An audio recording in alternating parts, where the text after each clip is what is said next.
Religion के नाम में तिपरासा कम्युनिटी को डिवाइड किया जाता है।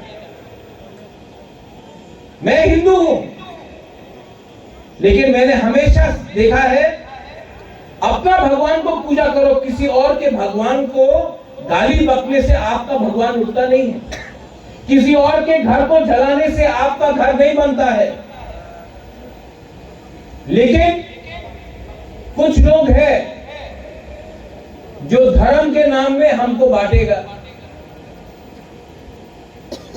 हम गुइसू सेलिब्रेट करेंगे, गरिया सेलिब्रेट करेंगे, हौजागिरी में हम अपना फेस्टिवल है, हम सेलिब्रेट करेंगे, लेकिन किसी और का फेस्टिवल को गाली देने से आपका भगवान बढ़ता नहीं। और जो लोग तिपरासा को तिपरासा से हटाना चाहते हैं, मैं उनसे एक सवाल पूछना चाहता हूं, आपको इतना, आप तिपरासा को तिपरासा से बाहर करना चाहते हैं, एक बार आपने कभी बोला है कि बांग्लादेशी गो बैक? नहीं, हिम्मत नहीं है आपका, क्योंकि आप उनसे पैसा लेकर तिपरासा को कमजोर करते हैं।